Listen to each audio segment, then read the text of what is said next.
It may look like a worm or a caterpillar. It is sometimes mistaken for a centipede. Even got a misnomer for its name.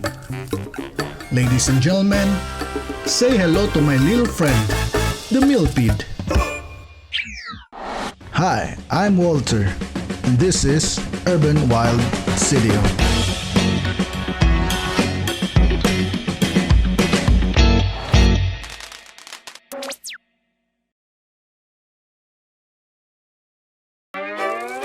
Millipedes are invertebrate animals belonging to a group of arthropods which includes insects, arachnids, crustaceans, and centipedes. They are known scientifically as the class Diplopoda. They have two pairs of jointed legs on most body segments. Millipedes have either cylindrical or flattened bodies with more than 20 segments, except for pill millipedes which are shorter and can roll into a ball. Not to be confused with a pill bug or a woodlouse. But that's another topic for another day. In Bisaya, we call them labud, or back in the day, we called them tren-tren, resembling a small train chugging along. Choo-choo! As a kid, I was mesmerized with their tiny feet moving in harmony. It was also fun poking them as they curled up into a circular form. They did stink a bit though. The term millipede comes from the Latin word mil, which means thousand, and ped meaning feet. Despite their name, they do not have 1,000 feet.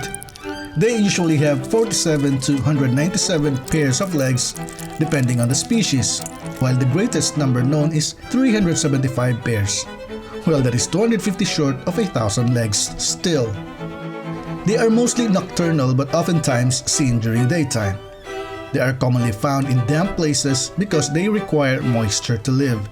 Although sometimes they get lost and end up inside your homes, they much prefer the outdoors in areas where there are decaying leaves, woods, and other dead plant matters on which they feed on.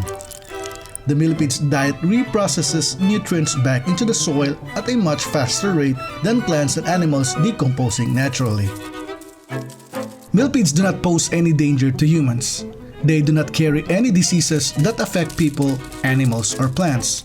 They also do not have stings or fangs that bite, but they can release a foul-smelling fluid from the sides of their body when they feel threatened.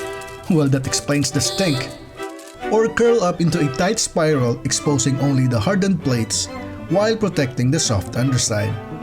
The plates are segments of shell or exoskeletons which serve as an added protection against other bugs and the elements.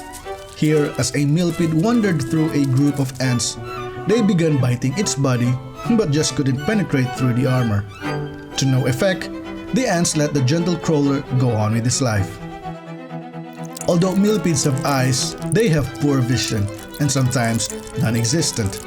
They compensate this with two antennae in front of their head which continually tap the ground as they move along, sensing their way and the surroundings.